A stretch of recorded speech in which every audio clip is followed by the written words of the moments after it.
Welcome the timeless, forgotten mystery. In a poor nation stood a magnificent palace, but its walls still echo with the cries of over 300,000 painful deaths.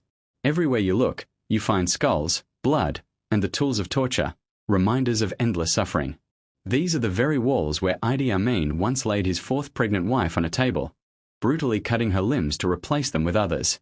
This was the same man who spent hours talking to dead bodies, spending time with them, and sometimes even sleeping beside them. Despite being so cruel and merciless, the people of Uganda chose him as their president and, for a long time, even loved him deeply. But why? Why did people admire such a ruthless leader who murdered so many and committed such horrific acts?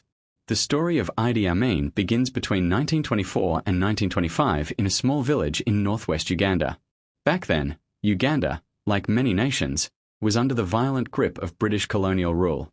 Amain belonged to the Kakwa tribe, known for being fierce, living close to nature, and following rituals that sometimes involved animal and even human blood sacrifices. Growing up around such practices, killing and drinking blood didn't seem unusual to him. His parents separated during his childhood, and his mother moved with him to Bombo City. But poverty forced Amain to quit school after 4th grade and take up small jobs to support the family. Eventually, at the age of 20 or 21, he joined the British military as an assistant cook. Standing tall at 6 feet 4 inches and speaking the local Ugandan language, the colonizers saw in him the perfect obedient soldier. He trained in military boxing, swimming, and rugby, and soon began helping the British tighten their grip on Africa. Amain became so loyal to them that he even killed his own people for their sake. Between 1952 and 1966, during the Mau Mau revolt in Kenya and Somalia, he fought ruthlessly for the British. His cruelty was terrifying, sometimes burying soldiers alive or slaughtering them in horrific ways. His brutality caught the eyes of the British, and his rank kept rising until, by 1962, he became the second highest ranking officer in the British Army. During this time, he befriended Milton Obote, another high-ranking officer. Together, they began smuggling gold, ivory, arms, and coffee under the very noses of the British. Anyone from Uganda who opposed them was silenced. By the time British officers discovered their actions, Uganda was already on the brink of independence. On October 9, 1962, Uganda gained its independence. Milton Obote became the president, while Idi Amin was appointed commander of all armed forces.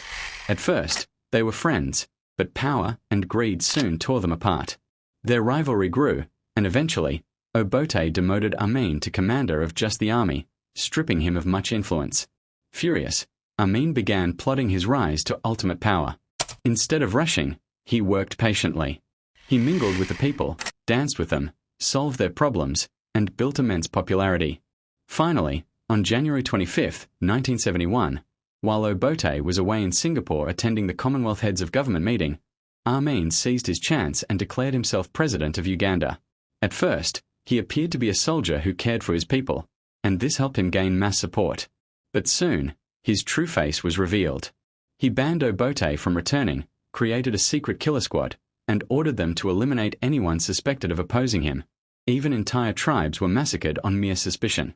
In 1972, Amain claimed that Allah appeared to him in a dream, ordering him to expel all Asians from Uganda.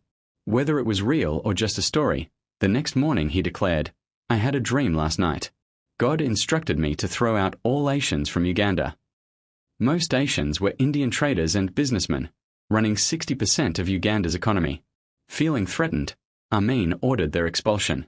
Those who refused to leave were sent to concentration camps, brutally tortured, or even fed alive to crocodiles.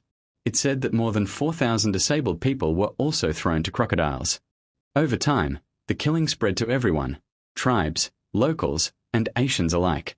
Amain even built torture chambers in his palace where prisoners suffocated, electrocuted, or died from poison gases. It is believed that over 500,000 people were killed during his rule.